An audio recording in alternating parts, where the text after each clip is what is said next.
একজন আমার কাছে গাঁদা ফুলের একটা টিউটোরিয়াল চেয়েছিল। বলেছিল যেন একটা গাঁদা ফুল দেখাই। তো ১ম এ হলুদ কালারটা যেভাবে দিয়েছি সেটা আশা করি আপনারা দিতেই পারবেন। আবার আসলে ওই ফোনে চার্জ ছিল না, তো করতে বসে গেছিলাম। তো এর মাঝেই মনে পড়লো যে একটা আপু গাঁদা ফুলের চাইছিল, একটা ভিডিও চাইছিল। দিয়ে এটার উপর আবার করতেছিলাম। তো এই ওয়ান পিসটা আমি অনেকদিন আগে করেছিলাম। তো সেটার ভিডিও ছিল। তো তখন আপু আমাকে বলছিল টিউটোরিয়ালটা দেওয়ার জন্য, আমার একটুও মনে ছিল না। দিয়ে এখন মনে হইলো, তাই ভাবলাম যে ভিডিওটা আমি আবার একটু রিপিট দেখাই। তো আপনারা যারা টিউটোরিয়াল চান তাতে আমার কোনো সমস্যা নাই। আপনারা যেটা হচ্ছে গিয়ে দেখতে চান আমাকে শুধু একটা বার জানাবেন। যদি আমি পারি কিংবা আমার সাধ্যে থাকে তাহলে আমি অবশ্যই সেটা দেখাবো।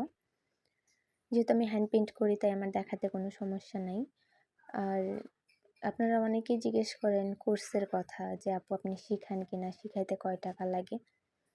দেখেন, আমি আলাদাভাবে আসলে কোর্স করাই না। আমি বেশ কয়েকজনকে আলাদাভাবে দেখাইছিলাম, কিন্তু আসলে কোর্স করাটা একটু ঝামেলা বলতে যখনই কোর্স করানোর কথা বলে, টাকার কথা বললেই সবাই উল্টি মারে।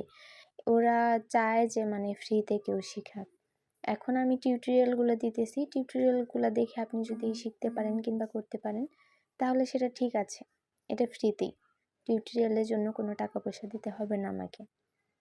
কিন্তু কথা হচ্ছে, আপনাকে যদি আমি একটা কাজের A to Z সব কিছু শিখাই তাহলে সেটা তো ফ্রিতে শেখানো সম্ভব না। কারণ আমার এখানে সময়ের ব্যবধান আছে, প্লাস একেকজন একেক সময় বলবে যে আপু আমাকে এটা দেখায় দেন, ওটা দেখায় দেন। তখন তো ফ্রিতে সবাইকে A to Z শেখানোটা সম্ভব না। তো আপনাদের যদি খুব বেশি শেখার ইচ্ছা থাকে তাহলে আপনি একটা কোর্স করতে পারেন। আপনারা শিখতেও চান আবার টাকা নিয়েও ভয় পান, তাহলে তো ওইভাবে তো আসলে শেখাটা সম্ভব হয় না। আর আমি বলতেছি না যে আমার কাছে আপনারা কোর্স করেন।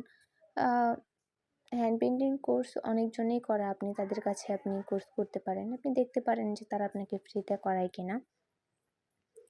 আপনি ইউটিউবে দেখতে পারেন, ইউটিউবে ফ্রিতে অনেকগুলা কাজের ভিডিও দেওয়া আছে। কিংবা আমি যেই কাজগুলা করি এটা কিন্তু খুব বেশি কঠিন যে তা না। আপনার রঙের উপরে অনেকটাই ডিপেন্ড করে। যদি রং ভালো হয় তাহলে আপনার কাজ সুন্দর হবে। রং ভালো না হলে আপনি কাজ করে শান্তি পাবেন না। আর দ্বিতীয়ত প্রথম আমি পেন্সিল দিয়ে আর্ট করতাম, তারপরে আমি রং দিয়ে আর্ট করতাম, কিন্তু আমার ওইটা আর এখন লাগে না। এখন কাজ ভালো হইলেও আমি সরাসরি রং দিয়ে করি, খারাপ হইলেও আমি রং দিয়ে করি। আমি যা করার কাপড়েই করি। তো আপনারা এটা করতে যাবেন না। আপনারা আগে পেন্সিল দিয়ে করবেন যারা না পারেন, তারপরে রং দিয়ে করবেন, সেটা আপনাদের জন্য ভালো।